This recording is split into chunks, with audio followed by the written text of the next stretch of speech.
Hello, all, and welcome to the Movie Bears podcast. I'm Brad Harris, and each week I'm joined by some of my favorite husky, hairy, huggable homos to talk about something very near and dear to our hearts.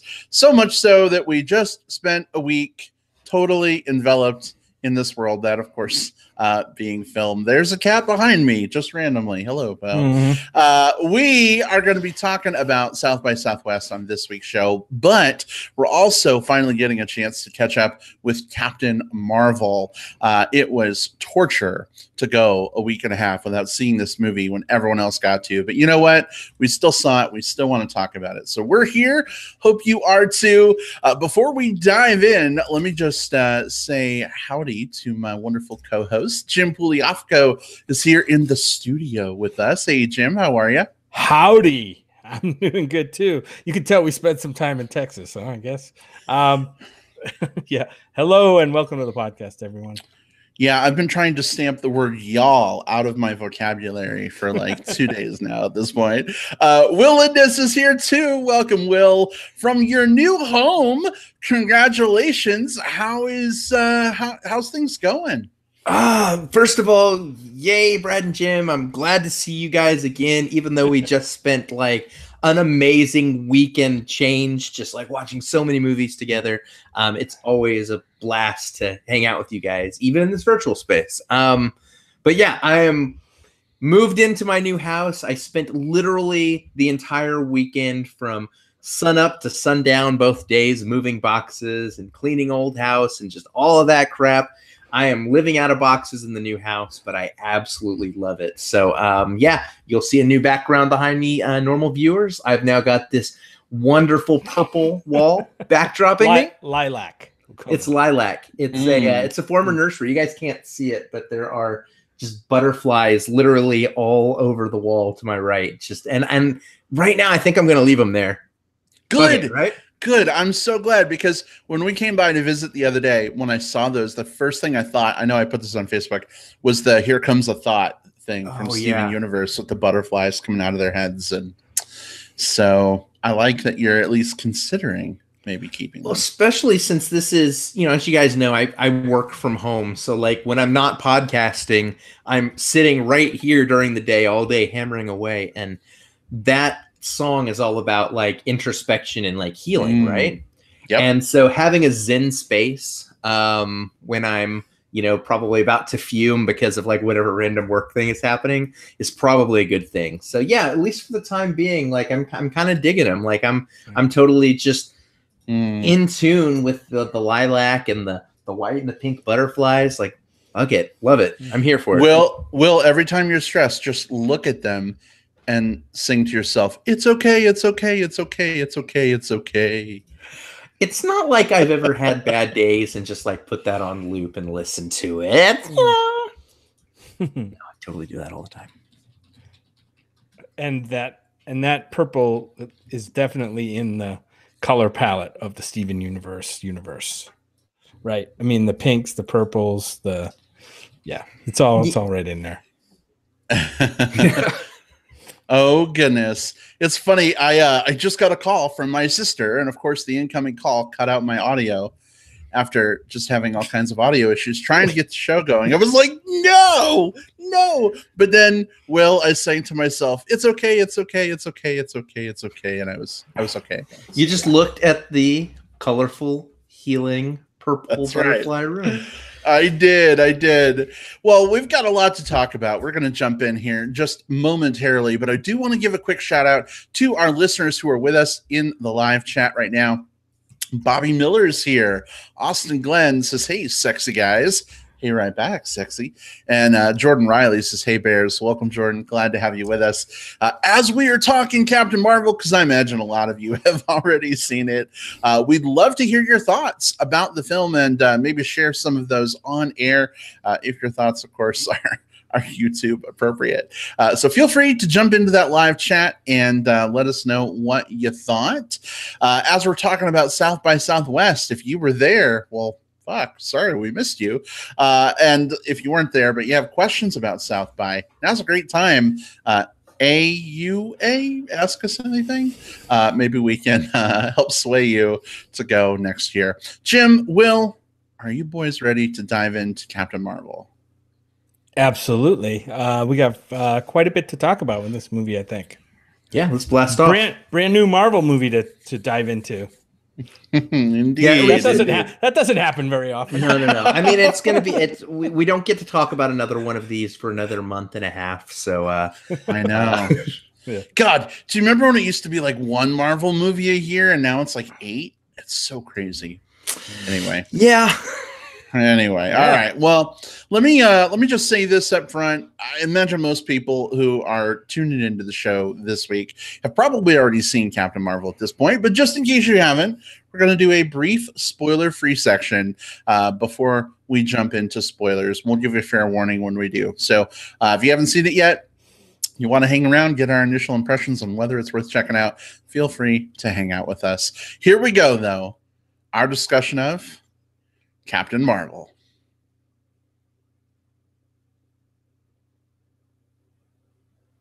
All right, so Will, as our resident Marvel expert, how fitting that you kick this conversation off for us. Again, most people have probably seen this already. We'll avoid spoilers. We probably need very minimal setup. But what did you think about this? Was this worth seeing? What are your thoughts? Yeah, so Captain Marvel, the 21st in the line of Marvel movies, I think. My math could be wrong on that, but I'm not going to stop and marathon. Yeah. Do you remember, like, quick aside before I even get started, remember when these movies first started up? And like when you got ready to watch like the 4th one or the 5th one, you could do like a thing where you're like, oh, I'm just going to marathon all of them, get ready for it. Can't really do that anymore, can you? So Captain Marvel, this is the latest Marvel Cinematic Universe film. It is primarily set in the mid-90s and stars Brie Larson as Carol Danvers, who, according to the IMDb description, becomes one of the universe's most powerful heroes when Earth gets caught in the middle of a galactic war between 2 alien races. I feel like that's a pretty good description of what you get here without going too far into spoiler territory. So good job, IMDb. Also has a really good supporting, a high-profile supporting role from Samuel L. Jackson, who reprises his role as, in this case, Agent Nick Fury of S.H.I.E.L.D., although much younger, using some CGI. You also get cast members like Ben Mendelsohn, Jude Law, Annette Bening, Clark Gregg, Lee Pace. A lot of different people show up in this film. As far as the quality of the film overall, I think this is a very solid movie. When I think about the Marvel movies, I think the worst of the Marvel movies, is incredibly competent. Like, these are films that are made by good craftsmen who are able to put together a good story, a good set of effects, good action choreography, all of those things. Some of them are better than others. And I think the biggest problem I ran into with Captain Marvel on the whole was that it comes right on the heels of some of what I would consider the best of the Marvel Cinematic Universe movies. Last year we had Black Panther and Infinity War, which gave us both a single hero origin story and a how the hell did they pull off this great ambitious thing in the same year. Right before that we had Thor Ragnarok, and which pushed the kind of the comedic limits in a way that we hadn't seen since the Guardians of the Galaxy films. And then, even though it's not MCU, we've also had Into the Spider-Verse, which is, again, one of the best superhero movies of all time. So Captain Marvel feels a lot like the Phase 1 Marvel movies, like your Thor, Iron Man, Captain America, The First Soldier, those films that are all about establishing the character, establishing the tone, and getting them into the universe. It's a good movie. It's maybe even a little better than a good movie. It's not a great movie, though, and it feels a little unfair to say that, to like grade it so harshly because it's not a great movie. But it just comes on the heels of a pair of great movies. Yeah, but I enjoyed it. And I had a really good time with it. And I thought some of the effects were fun. I thought some of the 90s nostalgia was fun. I thought some of the 90s nostalgia was overbearing, but it's a good time at the theater. Yeah. Yeah, Will, I think I'm kind of in the same ballpark as you. I thought this was a pretty good. Actually, in my case, I thought it was maybe mid to mid upper tier Marvel movie. Everyone has their own, I guess, rankings or preferences in the Marvel Cinematic Universe. This kind of falls like probably in the top third, maybe the lower part of the top third for me. I liked it more than I thought I was going to like it. I think the performances are good all around. I'm still not sold on the idea of. I love Brie Larson. I'm just not sold on the idea. And she plays a fine Captain Marvel, but it seems like a very unremarkable, characterization, I guess, for me. And maybe that's what. Not being a devotee of the comics, I don't know what her sensibilities are as a character, how far out there she is, or how reserved, quiet she is. But and Bree's fine. I just I don't know what I was expecting from the character. I don't think this is anything. I don't put this on the actor at all. On Brie Larson, I just think the characterization of Captain Marvel. Seems a little flat to me. And like I said, I've loved Brie Larson in other roles like that, but I don't expect to see that kind of a turn for a superhero. Loved other characters in here. I want to, hopefully later we'll talk a little bit about the de-aging they did in this movie. I mean, I was astounded it seems like the technology we've seen de-aging in movies before, and it's looked rather hinky, like, oh my God, that looks terrible. I can't, in the top of my head, I know there's been a couple of really egregious, I think Kurt Russell was the last one I could think of, like in the second Guardians movie. I thought that was pretty atrocious. But look at how far they've come in this very short time to give us a character like the young Fury and the young Coulson, right, in this movie that look, I think, pretty amazing. From, I guess, would be like pre-Avengers, right? That's just maybe. I don't want to spoil anything, but it would be like pre-Avengers movies. How's that? And for these actors and these characters, and that was astounding. This movie was set, to give you an idea. This movie was set in the mid 90s, and the first of the Avengers movies was 2000. Avengers itself was 2012, 2010, somewhere around that time frame. Yeah, so we're talking about like this probably predates the Avengers that like the movies that we've seen by about 15 years plus or minus. Yeah. And I think I'm aligned with you, Will. JP in our chat says the movie was wonderfully, splendidly fine, good if kind of forgettable. And I think I'm right there with him. I'll have a few nitpicks about this movie, mainly messy and confusing action scenes are a pet peeve of mine. So that I had some issue with some of the action scenes, specifically the opening one, and one near a space battle near the end. Careful. Yeah, I know. That's all I'm gonna say. Just some random space battle at the end. This movie's fine. I liked it more than I thought I was going to. I'm going to let the Marvel boys talk a little bit more. Go ahead, Brad. I don't know that I would call myself a Marvel boy. I don't think I'd even. I don't know. No, I don't know, man. I don't know. You're probably more of a DC boy, right? I'm definitely more of a DC boy, but not a DC movie boy. Definitely a DC TV boy, but not really a boy. So maybe DC TV man. Did I just create a new superhero? I don't even know. Comic DC TV guys. I have so much fatigue with these superhero movies these days, guys. Like literally, I do. I loved Black Panther. Black Panther was great, but like Ant-Man and the Wasp and Guardians of the Galaxy, like who fucking cares at this point for me? And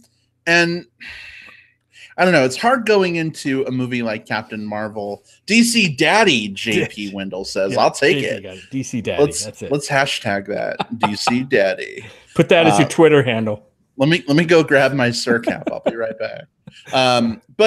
Yeah, it's a lot of just gunk like weighing me down going into a movie like Captain Marvel.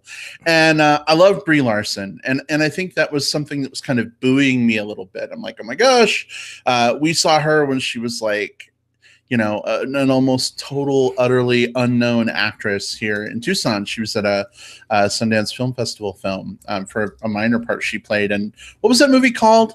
Goat or something? I forget. It was, or it wasn't the shoot. I'll have to look. Yeah, now. whatever it was.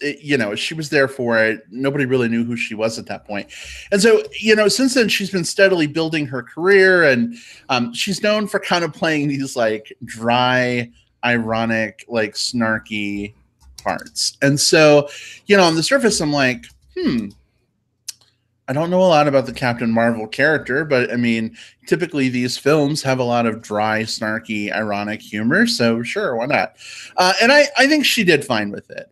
The problems that I had really revolved around the times where her character is supposed to be like openly warm and like approachable and like joyous or joyful, because that's just not what I'm used to getting with Brie Larson. And I don't know that she's used to necessarily playing that. And so, Jim, you mentioned earlier that at parts, it kind of feels flat with her.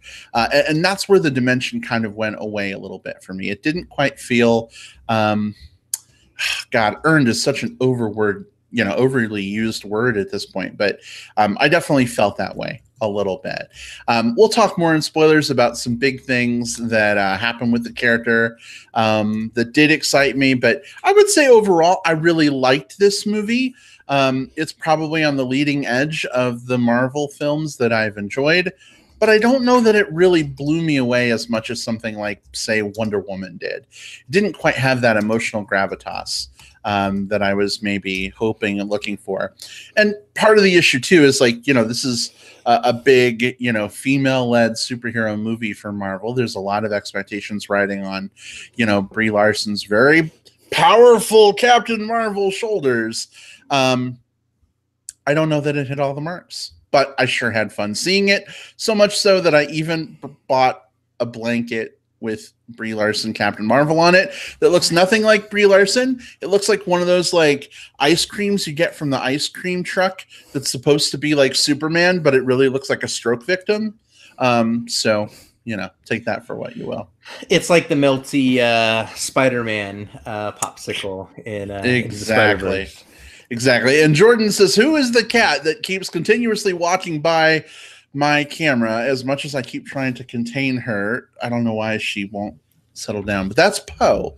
Everybody, you've seen her 12 times if you're watching live. Anyway, so yeah. It's not this one, because this one's asleep next to my computer. I'd show you the puppies, but they're kind of peaceful right now. Yeah, one of the things that I think I kind of dug about this, like I think that part of what you're doing here is you're establishing the character as she is, and part of it is you're also kind of establishing sort of what the blueprint for Marvel movies are going to look like after the upcoming Endgame movie, right? Because we know that that's supposed to be the end of this major phase, and that's going to be where they're going to shake up a few things. You've got several actors who whose contracts have not yet been renewed, and they're kind of waiting to announce that based on what happens in the next movie. But more than likely, you're going to see. Okay, so the Avengers movie has sort of had this like. What the first big part of it was all about Captain America, Iron Man, and Thor as this like trio of like powerful personalities, each with a different kind of like whether they were snarky or they were heroic or whether they were kind of aloof. And each one of those personalities kind of worked in different ways to form kind of the center pillar of what Marvel did around that. Well, they're shaping up very much so that they could create a similar pillar out of Captain Marvel, Black Panther, and Doctor Strange, just kind of like the three major personalities in each one of those. Like Doctor Strange is kind of an analog for Tony Stark, just in being kind of like a sarcastic asshole type guy. Thor and Black Panther have similar like overlap, and then of course Brie Larson. And I think that's why it's kind of weird watching her in a movie like this, because she doesn't have as many like weird quirky traits, because she's kind of a Captain America type. You know, her thing is bravado. Her thing is you know, both Captain Marvel and Captain America have the personality of trait of when you knock them down, they keep getting back up. Very stoic, though, right? They're very stoic. You know, the difference between it is like Captain America's is more out of righteousness, whereas Captain Marvel's is more out of just like a almost, I don't want to say a fury because that's not the right word, but just sort of like a, you know, fuck you, this is who I am, this is what I'm gonna do type thing. And you got to see some of that through the movie. There was a lot of the movie wears its themes of like women's liberation very firmly on its shoulder. I think that's a fine thing to do, because that was going to get thrust upon this movie anyway, being the first Marvel female-led movie. So the fact that they had this specific character with that specific personality trait, which she has in the comics, I think it was very fine for them to lean into it. Well, now we know why Chris Evans as Captain America is going away, because they can't have two captains in these movies, you know, going forward forever. So no captain, one captain. I will say one thing that was fun for me. You guys know I avoid reading about movies before they come out, and as much as is possible. I'll even avoid watching trailers if I can until I see them in the movie theater. Babe, that's why whenever you go to the trailers app on the Apple TV when we're hanging out, I almost run from the room screaming, because I'm like, no, don't do that. So I had no idea that Annette Bening was in this movie. And a few weeks ago, I was traveling, and I got back. I'm getting my bags at the Tucson airport. And sure enough, standing right to my left with a security guard is Annette Bening. And having no idea she was in Captain Marvel, I'm like, oh my gosh, you're Annette Bening. Hey. And we talked for like 5 minutes. It was awesome. And so, you know, that was like a cool experience. And then this movie starts up, and all of a sudden there's fucking Annette Bening in this film. And I'm like, wait, what? Now I'm like, oh my God, I met the Supreme Intelligence, you know? So I had my fanboy moment, but it wasn't really because so much of Marvel as it was like. Did you invite her on the show though, Brad? I didn't. I should have, but she had a security guard there with her, and that's why we're mad at you. Yeah. Yeah. Okay, now think about what you've done. I was more thinking about what I would have done to her security guard, because he was pretty hot. Oh, okay. But, yeah. So anyway, I want to mention one more thing about this movie before we get into spoilers, and this is not a spoiler. I liked the spin that this movie put on the antagonist in this movie. I haven't seen anything quite like that yet in the Marvel Universe, but maybe you guys will correct me. And we'll talk about it a little bit more, but there was some unexpected turns with the antagonist that I thought kind of made the movie more interesting to me, character-wise. And we'll, you know, in terms of, you know, we talk about movies all the time. Did this movie have a strong villain or a weak villain? I think this movie did something a little different, and we'll talk about it in spoilers a little more. It did which something I liked. Different in context of the cinematic universe. If I have a quibble, and I'll explain why after we go into the spoiler section. If you were to plot out like the way this story goes on a board, and also plot out the way one of my surprise favorite shows of the last year, they have the same story and plot and twists and turns, and the one that did it in the episodic format, I think, did it a little bit better. So my mind the whole time I was thinking like, this is just like, and that's not a thing that you want to experience when you're like, you're supposed to be enraptured by a film. I won't say which one, but Brad. Yeah, please. Can you guess which one it is? Well, I think I can, but I neither want to confirm nor deny, because it might. Till we get into spoilers, but I want to hear what you guys are talking about when we get there. But yeah, and go ahead. I think now is probably just an appropriate point to go ahead and do it. Like I said, I think most people that are going to see this movie have seen this movie. It's made a fuck ton of money. Like, everyone was talking about it while we were at South by. I don't know how I avoided spoilers, except I didn't use Reddit for a week, and that killed me you guys. That almost fucking really killed me to be without Reddit. But anyway, we're going to go into spoilers. If Jim, Will, you guys are good to go? Yes? Yeah, let's go. Yeah, There's still a let's lot do more it. to talk about. Let's do it. All right. Then spoilers are about to be officially fair game.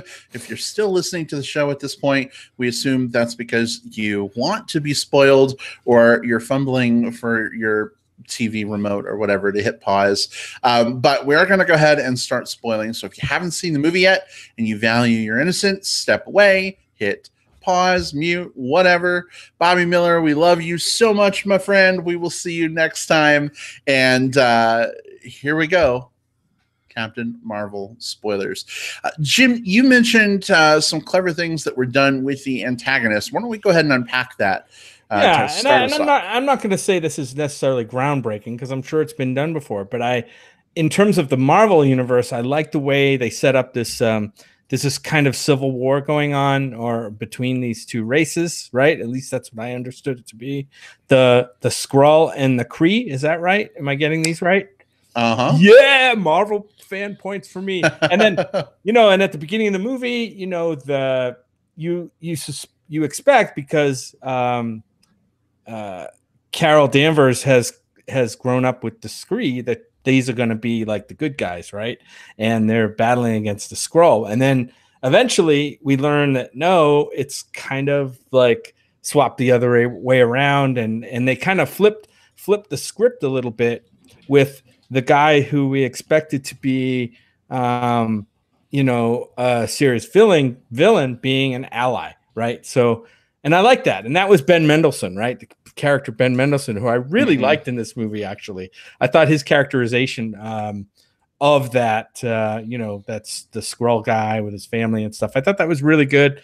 But yeah, I enjoyed that a lot. But it's probably a good time to talk about like what series, Will, that you say maybe did something similar but did it better. Yeah. So first of all, I think what's exciting about this from a comics perspective is that you've got the Kree Skrull War is one of the big Avenger storylines that happens in the comic books, going back all the way to like the very early 70s. And then you've got you see that rivalry between specifically those two alien factions, like get repeated from time to time throughout the comics. It's a very popular well to go back to, and very often because it's seen as like this war between these two other factions, you'll often see one side more the aggressor and one side better than the others, but usually it's the Skrulls that are the bad guys. And because of that, it was sort of refreshing to see the switcheroo here in this one, where the Skrull were more just the Skrull were the ones that were considered to be the outcasts, but were more just like almost like rebels trying to protect themselves against this this armed force that kept going after them. And yeah, it reminded me a lot, surprisingly enough, of She-Ra and the Princesses of Power. And I knew that's where you were going with that.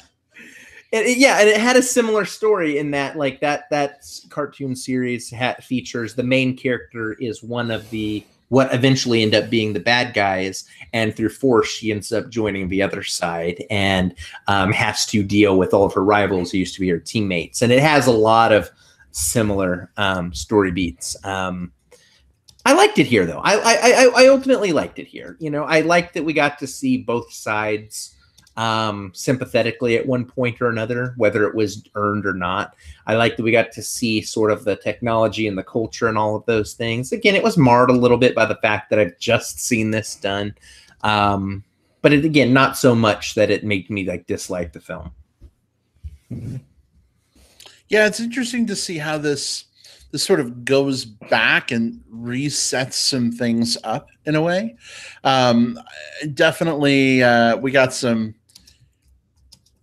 hints of things to come in future movies, right? Like obviously the Kree play a big role in the Guardians of the Galaxy movies, and there's sort of this weird topsy-turvy thing that happens with their history in the future. Like, at the end of Captain Marvel, she's like, I'm gonna go like make the Kree pay. I'm gonna end this war. Da da da da da. And it's like, okay, well, obviously she has some success in doing that to some degree.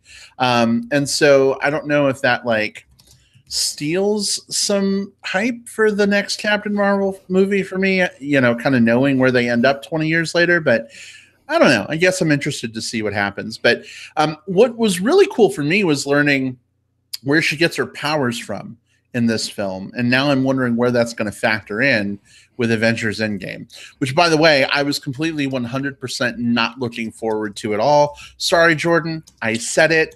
I was actively hating that this movie was coming up because I didn't want to see it. Now, after Captain Marvel's out, I do kind of want to see it. And I'm wondering what role she's going to play in this whole showdown with Thanos, since her powers come from the Tesseract. Right? So, like, is he going to be able to control her because her powers come from that stone? Is she going to be able to, like, get through his powers and abilities because her powers come from that stone? Will, I'm kind of curious what you think here on this one. So, if I'm putting on my, like, prognosticator's hat and trying to figure out kind of how they're going to use her, in the comics, they do this thing where after Thanos has sort of fucked everybody over and now it's just like everything is ruined, when they do their Hail Mary to try to save things, part of it is because of this sort of last minute addition to the group who has a tie to the stones in Adam Warlock, who they've hinted at several different times in the movies, but I think I've heard some, like one of the filmmakers say, like, nope, we're not, you know, that was just for the Guardians movie. We're not doing anything with him. I think Captain Marvel is going to play that role in that she's going to be the, as you mentioned, like she has a tie to the Infinity Stones. She's the last minute addition who comes in and helps them in their Hail Mary to save the day. So a question for you guys who know more than I do. So where has she been the whole time of the Avengers story arc? Ostensibly, like at why the end of the movie, at the end of the movie, she says she's going to like put an end to the Kree Skrull war and help, you know, everyone find peace, love, and happiness. So, I mean, she's been out there for 15 years, 20 years, you know, doing stuff in space. Yeah, but the Kree. So the Kree guy was the main villain in Guardians of the Galaxy, yeah? Well, yeah, it's so confusing. Ronan was Kree, but Ronan was like, wasn't he kind of like a radical, right? Like it wasn't the Kree in general that were the enemy. It was Ronan, right? We had both Ronan and Koroth, who was played by Jimon Hunson, were in that one. And they were both in this one. Right. Yeah. Okay. All right. Because it's just, you know, here we are. We're jumping back in time. We're meeting this. It is kind of odd if you put the whole story together. That like, oh, someone who hasn't been involved in the whole thing is going to show up and save the day. Like, it seems kind of cheap in a story way. I mean, I if that was a movie, like you'd be like, fuck, where did this guy come from? I mean, if this were a movie, yes, but this isn't a movie. This is a series of movies. And I think Jim, Jim, she's the Captain Pike of the Marvel universe. Yeah, I guess so. Or no, she's the Spock of Drink. I mean, what she brings to the table storyline wise is, you know, one, where's she been? Like they said, you know, she was going off and doing stuff in space, ostensibly like getting a chance to be more in tune with these recent powers that she's gotten, to be an experienced character. You know, everyone else in the Marvel universe, if you really think about it, has a handful of years of experience under their belt. You know, Iron Man got his armor at the beginning of this thing. Captain America came out of cryo freeze at the beginning of this thing, you know, so you don't, they have, so, but Captain Marvel has got all of this experience at this point, probably 20 years worth of experience, the 15-year gap plus the 5 years or however many, you know, of just being a badass. She shows also to me some of like Fury's resourcefulness, because even dusted, he's able to contribute to this final fight by pulling in some cavalry. And I think that she's going to be a kind of a leader character that's going to help them through this next thing. I don't know. I think if this were like 1 2-hour movie that had a 15-minute epilogue that was tied up by a character out of nowhere, that's very different than having a 42+ hour epic where the character is introduced more towards the end. I think that the amount of time spent to develop them is important. I see your point. Well, there's a point to be made there. I just like whether you equate it to a movie or to even like a series, like a TV series. If you did it in a TV series, I still think it feels kind of wonky to come up with a character like in the 11th hour that's going to save the day in a story that's been going on for 8 or 10 years. And mind you, though, she's not the only character that's going to be there. Like if this movie here, or maybe like the next movie was called Captain Marvel 2, and it was just about her flying around by herself saving everyone, that would feel remarkably cheap. But she's just one on a roster of another probably like 8 primary characters that are going to be part of this. The ones that are going to be saving the day, if you really think about that roster that we've seen in the Endgame's trailer, it's Captain America, it's Iron Man, it's Thor, it's Hulk. It's like the big bad Black Widow. Don't forget Widow. Black Widow. And we've got Rocket, who is a primary character, and then we've also got Nebula is also in there too. So it's like she's not by herself. There are a lot of characters who either have deep ties to this 22 movie experiment or to Thanos himself that are all being pulled in together. But that doesn't mean she won't play a key role, Jim. Like maybe she gets through Thanos's Infinity Gauntlet force field because her powers are tied to the stone or something, and she gets the gauntlet off him. I mean, we don't know, but I don't think it will be just her, but I'm pretty sure she's going to play a big role. We have to get to the most important point of the movie, which Jordan brought up in the chat. He says, we need a Goose movie. I would totally watch a Goose short film. A Flurkin short? I think a Flurkin film would work best in short form only. Yeah. That was pretty cool. I guess, although we don't know much about the cat, really. I mean, just kind of appears and she gets it, and all of a sudden it's an alien, right? It's some kind of alien. Yep. It's a Flurkin. It's a Flurkin that eats tesseracts, apparently. It basically has a TARDIS in its belly. It's bigger on the inside. Pocket dimension that you can store things in and use to teleport around. Although I don't know if we saw Goose teleport, did we?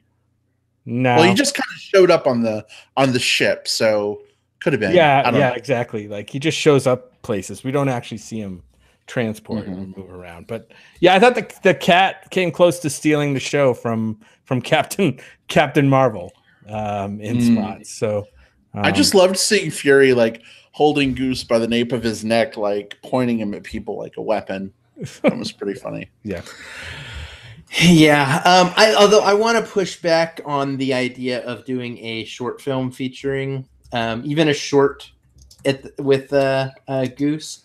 Only because a short film by a popular Disney sidekick character, Olaf's Frozen Adventure already killed any excitement that might possibly do for me. Holy crap, was that terrible. I'm afraid that Goose would be the next Olaf.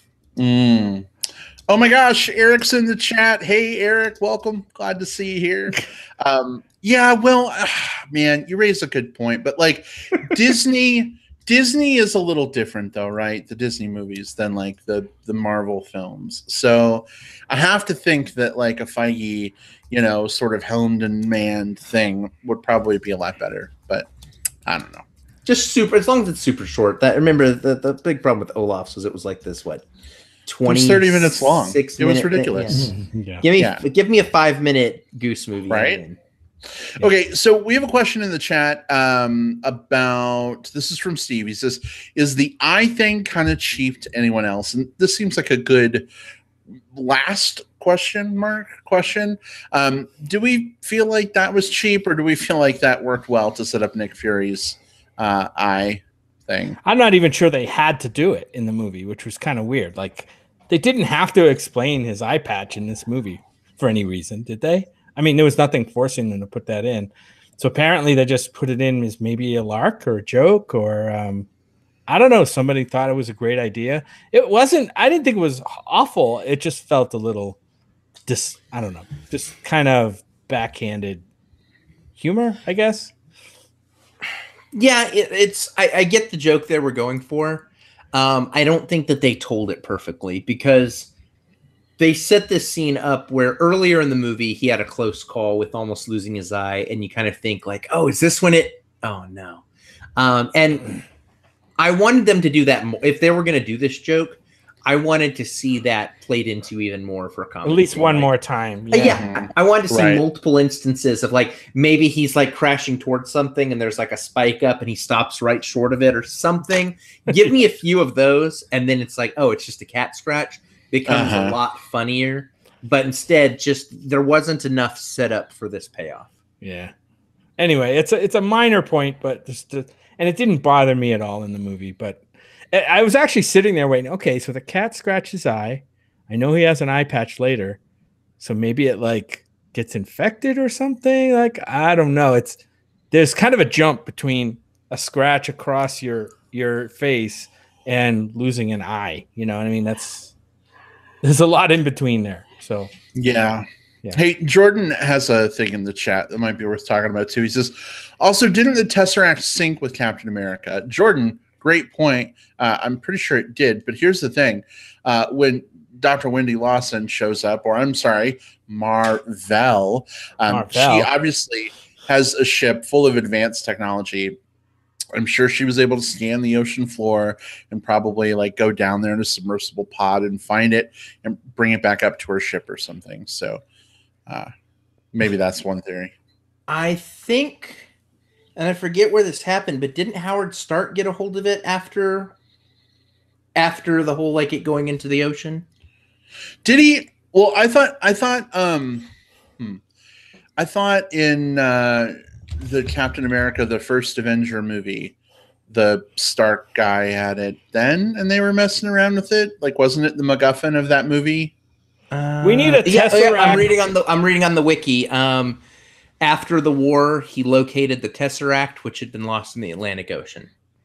Oh, okay. So he found it. Yeah. Gotcha. So Stark had it at that point, and so how it got from Stark to Lawson isn't explained, but that's not as big a leap because they're both doing like government contracty researchy stuff and advanced magic technology. Who knows what can happen? But yeah, it's just something that I'm trying to remember like 30 fucking movies ago to what happened. You know, that's a lot of history. But anyway, anything else for Captain Marvel, guys, or are we ready to move on? I think that's it. I think it's a fun movie. I think people should see it and make their own opinions. I think it's a good addition to the MCU, right? I think it's a worthwhile addition. I'm just going to call her Sparkle Motion going forward. That's cool, right? I don't know. You might be ostracized for that. I'm not sure. Captain Sparkle Motion. Yeah. Just sparkle hands. Maybe. Yeah. For me, it's all about like, this is a fun movie. It's not one of the best movies, and unfortunately, they've been kind of ramping up in terms of like overall quality. Like, and so it unfairly gets judged based off of the ones, or fairly, it gets judged regardless based on the ones that come out around the same time as it. But taking all of that aside, I still had a blast with this movie. Fun action, fun character, good comedy. It works. Yeah, I mean, I don't think it's a super emotional movie or anything, but you definitely have fun with it. It sets up a new character who's obviously going to be a opinion point, right, going forward in this franchise. So Endgame comes out in like, 5 weeks or something? Something like that, right around the corner. Yeah, obnoxiously close. I don't. Oh my god, I'm excited for it, but fuck, I need a little bit more time. Yeah, I could definitely understand. Especially since you just came out of seeing 30 something movies, right? And jumped into a Marvel movie, and now we've got another big Marvel movie coming out. I also got to find out when I'm going to watch it, because I'm going to be spending that entire weekend of Avengers Endgame in Dallas. So I'll make it work. I'll make it work. Real quick, Steve says, did we not talk about the Stan Lee thing before the movie started? What do you think of that, Will? So there's two Stan Lee things. There's the they replaced the comic flippy thing that forms the Marvel logo with all images of Stan Lee as he's appeared in the different movies, his role as creator, and that's touching. Like, that's remarkably touching, right? And then we also got to see his cameo in this one was he was reading the script for Mallrats on the Buzz, which is amazing because this is, I believe, the first time that Stan Lee actually played Stan Lee in one of these movies, because Stan Lee appeared as himself in Mallrats. And so if Stan Lee was reading the script for Mallrats, then that means he's Stan Lee. Yeah, it wasn't just, oh, Stan Lee is playing a DJ or Stan Lee is playing a pedestrian. So we got to see the creator inside of his own creation in this last film. Seemed pretty fitting. Well, I think, gentlemen, it is time. We got some South by to talk about, and we're rapidly running out of show here. So we're going to go ahead and make that transition. Let me just say this, though. This is not our main South by Southwest show. It's just scratching the surface of our coverage of South by. We'll probably be recording a special giant length South by episode at some point. We'll have to figure that out and decide when and how we're going to do that. But we do want to talk a little bit about our recent experience at South by Southwest Film Festival in Austin, Texas, where we got to hang out with Will and his doggies and Wigglesworth and see a whole fuck ton of movies. So I think, guys, what we'll do is we'll just talk a little bit just about the festival in general, kind of our experience, maybe talk a little bit later on about some of the films we saw that we want to put on people's radar, and kind of take it from there. What do you think? Are we good? Yeah, I think so. Let's go in. There's a lot to talk about. All right, so let's do this, Jim. For anybody, I know I'm surprising you with this, but for anyone who's not familiar with South by Southwest, I'm sure you could, spend 35 seconds just telling us a little bit about what South by Southwest film is, and then maybe tell us about your experience with the festival. Sure. Well, South by Southwest is a very big multimedia festival that happens in Austin every year. It runs overall, the festival runs about 2 weeks, but within that festival, there are a few major portions of the festival or media portions, one of which is music. A lot of people know South by Southwest for music. A lot of bands and artists come in, and it's a great atmosphere, lots of music venues going nonstop. There's now a big interactive and interactive and education track within the festival, and a lot of conferences and roundtables and stuff. And then there's South by Southwest Film, which is what we went there for. And this year was fantastic. I mean, there were like 130 something films there this year, Will. I think you did a whole spreadsheet on it, but I think there was like 132 films or something like that. Of course, we didn't get to see them all, but we squeezed in as many as we could. The programmers at South by Southwest always do a fantastic job of bringing in a mix of favorites from other festivals like Sundance and other international film festivals, and as well as narrative competition films, short films, documentaries. Just a really solid lineup this year. I was surprised by many movies. We got to see, I know that I got to see like 30 movies while I was there. Brad, I know you were working and didn't get to see as many, but you saw some really good ones as well. I'll talk about some of the best ones, but yeah, I had another fantastic time. This was like our 5th or 6th year going back there. Yeah. I just love going there. Attending the festival just feels really like almost like coming home now to us. That's an interesting way of putting it. Yeah. It's like coming home to me too. Will, you live there. Yeah. So we'll talk about this from the other side, right? Because, and I'll talk to you here in a second, but obviously Jim and I are coming to the festival from out of town. We don't live in Austin, but you do. So is it a treat for you to be able to do this when you go to some of these venues whenever the fuck you want anyway? Is it different? Yeah, so I think there's something about a festival that's always exciting, because when you just go down to your local movie house to see a movie, you're in, you enjoy it, and you're done. Maybe you socialize briefly with the people sitting around you, but probably not. You're probably more focused on eating your popcorn, checking your text messages, and watching the movie.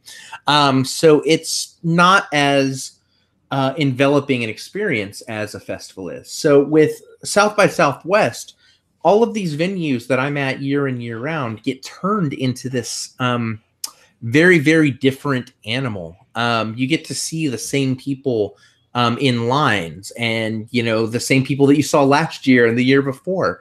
You get to have conversations where you're like, man, I'm like 12 movies deep. What are you? Oh, 16. Cool. What's the best thing you've seen so far? Like, you get to have those conversations with the same sleep-deprived movie fanatics kind of all throughout the festival. And these are all people that are more than likely, if you're at this festival, you're either doing it because you are an absolute movie fan or film press or something that you're very deep into the culture, or you have one of the multimedia passes, the platinum badges that are there.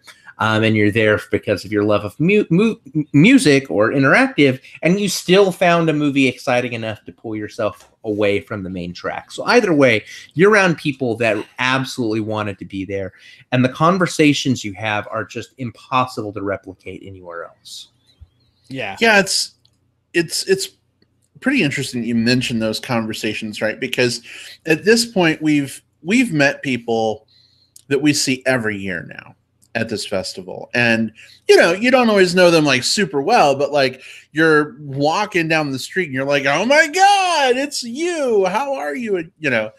And you make some, I don't know, you make some nice connections, and it's nice to like be remembered. There's been a few times when we were there this time, people just walk up and they're like, hey, weren't you guys those Movie Bear guys? Like, good to see you again, And Will, you weren't even wearing your t-shirt at the time, so it's not like they were cheating. I was paying attention, and so it's just kind of nice to be plugged into that community, I guess. And one of our friends at the festival, Lee, even scored some awesome headbands from the Cobra Kai season 2 premiere party that they had. Unfortunately, we just weren't able to get to that. And there are these really cool headbands. I left it downstairs. I should have grabbed it. One side is like the Miyagi-Do, Zen School of Karate. The other side is like the Cobra Kai, like No Mercy School of Karate.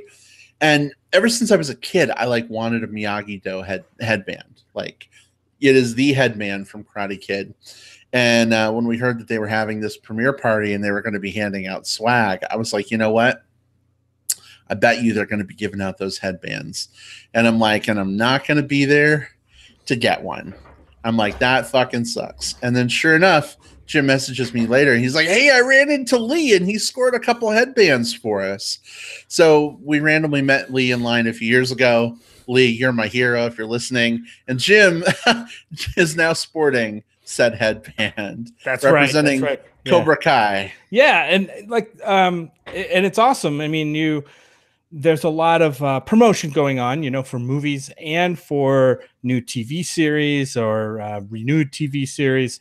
There's always like, either a Game of Thrones thing there. This year, the big thing was Good Omens, another TV show. And of course, all the movies, especially the headliners, the opening night film, Jordan Peele's Us, which is opening soon, was insane. Big red carpet. where you can see, you're sitting in the audience and, all the stars, Elizabeth Moss and,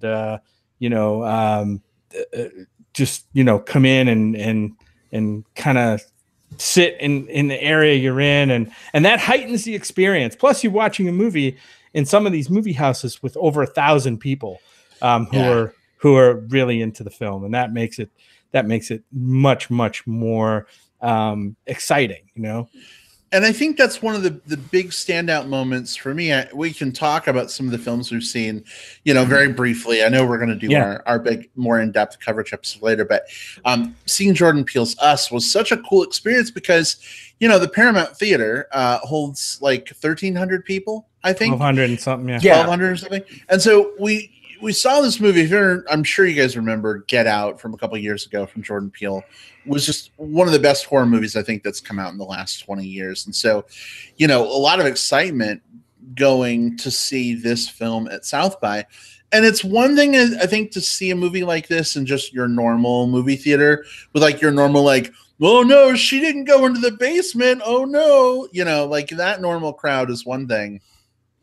But seeing it with 1,200 something fans who are all just like blissed out being able to see this movie with, the director and all of the stars of said movie hanging out there for the Q&A after.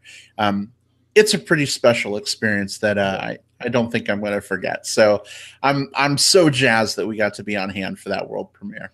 Yeah, there's nothing quite like seeing a film. I mean, you mentioned Us, and that was a great crowd, but I'd especially call out as exciting any of the comedies that you watch at the festival as being even more heightened because, or more heightened, not more heightened than Us, but more heightened than when you would see them just on regular release, because there is something about being in a funny movie surrounded by other people who are laughing and having a good time that makes it just so infectious that you want to laugh more and then they laugh more. For example, a few of the world premieres that we ended up catching included Olivia Wilde's directorial debut of Booksmart, which is a comedy that kind of runs somewhere between like Lady Bird and Superbad. And Good Boys is another movie that we caught, and it has it's the new Seth Rogen ish comedy, produced, right? Produced by him, starring a trio of young kids, primarily Jacob Tremblay, the kid from Room, in a kind of a raucous Seth Rogen-esque comedy. And that one specifically, the laughter was so loud, I actually missed bits of dialogue because just the audience lost their shit repeatedly. And I can't express enough just how much I wish everyone could experience that with at least one movie sometime in their life. We've experienced that before with Neighbors that played at South by Southwest in like 2014 or whenever it was. I remember how deathly quiet things got when we did the world premiere of A Quiet Place, last year. And just hearing that sound design and everyone just that engaged with it. And so the Paramount Theater is it's a wonderful spot in Austin, and it's given me some of the best premiere moments just because of how engaged that crowd gets. So you're right, Will. These experiences in these big movies are just over the top, and it's just a thrill, like an adrenaline rush to be in them. However, I mean, some of the things that we get out of this festival too is getting up close and personal with some of the filmmakers of some of the smaller films. This year, again, we were invited by AGLIF, which is the Austin. It's the All Genders Lifestyles and Identities Film Festival. Right. And it is basically Austin's LGBT film festival where they bring LGBT films and LGBT filmmakers in. And they have a brunch during South by, because during South by, there's a lot of LGBT themed films. Of course, there's plenty of LGBT filmmakers there in attendance. And they kind of all come together at the Iron Bear, which is kind of like our favorite, bear bar in Austin, perhaps in Texas. Where we kind of like to hang out. Perhaps the world, right? Where we come to where we go to hang out between movies when we have a little time. and get to talk to some of these filmmakers, some of these people in front of the camera. So we have cast and then we also have crew, directors and stuff. We talk to the filmmakers in, I think, at least 4 or 5 films that were playing the festival this year that we're going to bring you in another episode. As soon as we put those interviews together, we're going to have a full episode just of filmmaker interviews from those films at the AgLift Brunch. So we're excited. We always get excited to do that, to learn more about how these films come together, what the challenges are. And everybody's kind of excited because a lot of these films are premiering at South by. And so people are obviously very proud of their work. And these are very talented people. And you get to learn a little bit about how their projects came together. So. Well, and it's very special to be invited to do these interviews. It's great of AgLift to bring us out for this, and I am kind of glad, that this happens very early in the South by Southwest film run, because pretty much everybody we talked to, I don't think we'd seen any of their films yet. No. Will, I think you saw a previous film or something. I'd seen one of the ones that we had played at our festival at AgLift and South by Southwest a few years prior, but none of the 2019 ones. Yeah, and so it's great because it's kind of like it's early in the festival. Our brains aren't filled with other movies, but also we haven't seen their films yet. So it's way easier to ask them questions and find out what they're excited about their project, as opposed to us being like, we saw the movie and man, the antagonist was super interesting. How did you, I much would rather hear sort of their perspective and how they generated this art in some ways. So definitely a very cool experience. We're looking forward to sharing those interviews with you guys. Will, I know you work in a capacity with AgLift, right? You tell us a little bit about just what you do for them. Yeah, absolutely. So I screen films for AgLift. So me and several other screeners, we watch movie after movie after movie, the good, the bad, the ugly, so that when it comes time for festival time itself, only the good gets programmed. And that's every festival has that. For every film that makes it to the roster, probably another 30 got seen and axed. And someone has to see those. So I've been working for 5 years now with AgLift, working through that screening process. And I love so much that we're really flagging, we talked about all the headliners. The headliners are the fun, they're the cool, they're the sexy.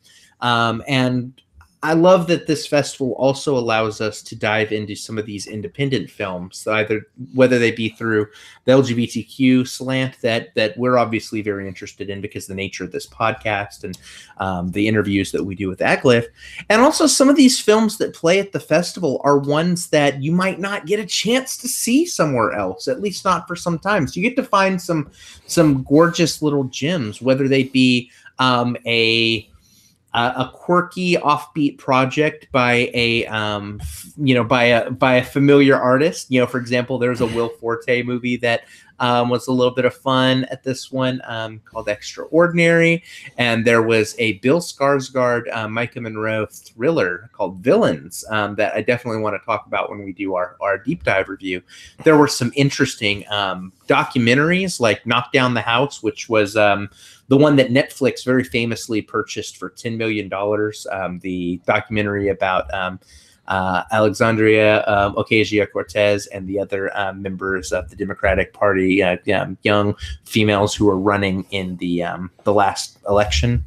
And then there was some just weird shit that I don't know where I would ever see anywhere else. Greener Grass is just a bonkers movie that kind of came out of nowhere. And these are all films that were not on my radar before. And now I want to sing the praises to them as much as I can. I love those types of discoveries. And so just as, if you ever get a chance to do a film festival, go see the big sexy films, because it's fun to see the big sexy films, weeks to months before anyone else can, and being kind of in there and doing the Q&A with the directors and sitting a couple of rows behind the actors. That's all really fun. But just as fun is discovering the new favorite movie that you didn't even realize existed until the credits rolled. Oh man, and it doesn't even have to be like regular feature-length films either. Like they have a shorts program, and there are some phenomenal fucking short films that were part of the festival this year. And you know, I think I'm finding, because of my attention span, that I'm more of a short film guy. I've always said I'm more of a TV than a film guy. Why I do a movie podcast predominantly rather than TV, whatever, we love them, movies. But I tell you what, I feel like 15 to 35 minutes is like my sweet spot for short films. And there were some really, really cool ones. Sundays was one that Jim had turned me on to. He saw, and I was able to catch up with it later, about kind of two big gay dudes like discovering each other and love. And I don't want to say much more, but it was both sweet and you know, yeah, I don't know. It was really touching. Some other short films, you know, like they're wonky, they're bizarre, they're quirky, but they usually have something to say, and they quickly get in, they say it, and then they get the fuck out. Yeah. And this festival is really, really, really good with, you know, it's not just movies for the sake of movies. A lot of times it's looking for things that feel like a South by Southwest film. And a lot of times that means something that has a music angle, because it's a big music festival as well, or something that has Austin or Texas culture kind of built into it. So you get to see a lot of, for me, it's exciting because I get to see a lot of like local filmmakers sort of taking that next big step as they launch.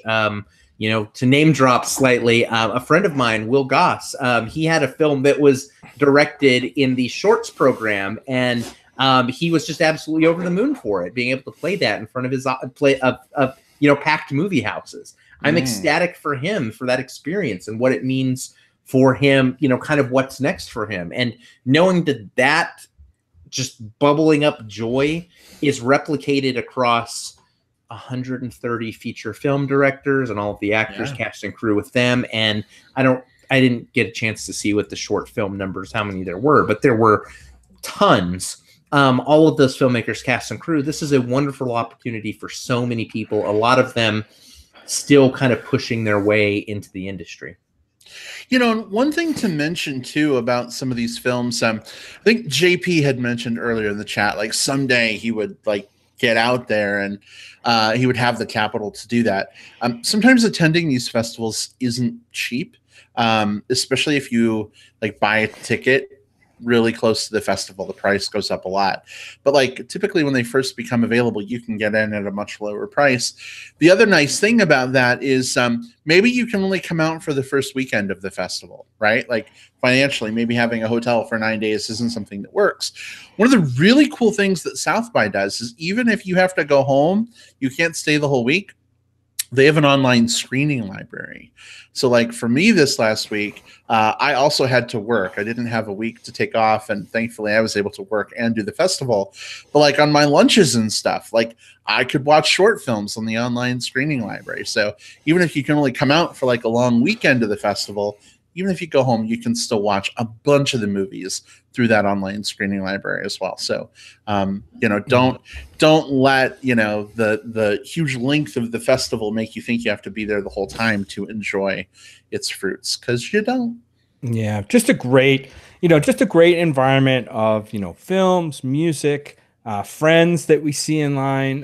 You know, being kind of, it makes you feel kind of part of the movie. Not really in the industry, but in kind of the movie discussions. The discussions you have in line and the people you meet in line are incredible as well. I have a story that I'll probably tell on our South by episode about that. Yeah, to me, that's kind of the most special part of going to festivals like South by Southwest, is getting to talk to other people who love movies as much as we do, and comparing notes on different films, discovering films that you might not have even, you know, because some of these films, all you get to read or see is a thumbnail, right? A thumbnail description, who the director is, and maybe a still picture. And you make your decision on what films you're going to see that day, and you'll either get really lucky and see a great film, or you might see a film that you don't like so much. But then there, about halfway through the week, other people have seen a lot of films and they're like, what did you like? It's like, oh, I really liked such and such film, and you got to see that. It's amazing. And so you might change your schedule, or, and it's just so much of a, kind of movie immersive atmosphere. I think it's important too to think about what you might get out of South by Southwest, and even if you're not financially able to do it now or next year, because travel is expensive. Even taking the badge out of it, hotels and flights are expensive. I think that a thing that anyone can start doing now is start looking in your local communities and finding the festivals that are playing near you, so you can dip your toe in the water. Because once you get the bug for it, then you kind of want to catch some of these like bigger festivals and these more immersive ones. Every major city has more film festivals than you're even aware of. Austin has so many, just Austin alone. South by Southwest, fantastic fest for genre fans. AGLIF, for LGBTQ films. Other Worlds Austin, which is our newest. It's a few years old. It does science sci-fi films. And then there's Cine Las Americas, which is all Spanish language films. There's a Jewish film festival. Every different group has one. The Austin Film Society does prestige films around. Lots of film festivals. Yeah. And so you've got all of these different festivals, and they all play nicely with each other. They all want the other ones to succeed. So it's not like you have to support one over the other and feel like, oh, I'm being a traitor to this one. So find the ones in your area, start building up kind of like your own experiences with them. Some of these are just like weekend long ones.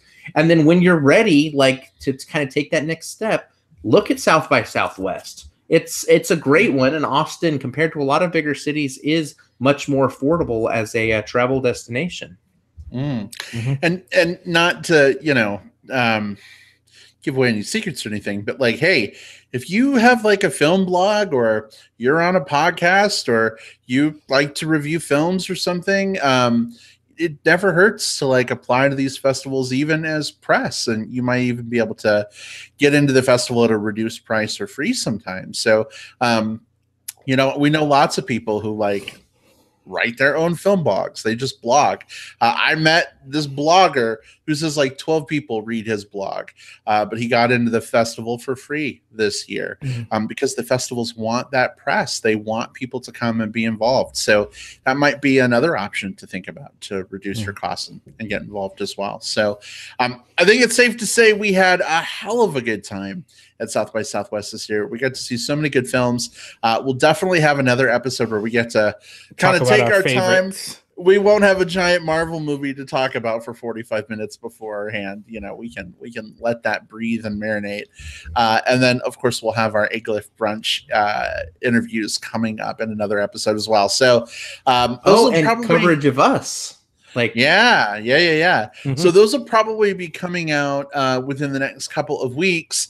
And speaking of things coming out within the next couple of weeks, Us is coming out here in just a few days. So, of course, you can expect us to be reviewing that film. Definitely get out and see it this weekend. It comes out the 22nd. And then join us next week for our review of that film. Jim, where can people find you if they want to chat more between now and this time next week? Please find me on Twitter at JJP Out West, all one word, JJP Out West. You can also find me on Facebook under my name, Jim Pugliafico, right there on the screen. All right. And Jim, real quick, just because you're wearing the headband, can you give us a Cobra Kai No Mercy karate pose with an intense face? That's right. Strike first, strike hard, no mercy. Nice. I love it. Will, where can people interact with you?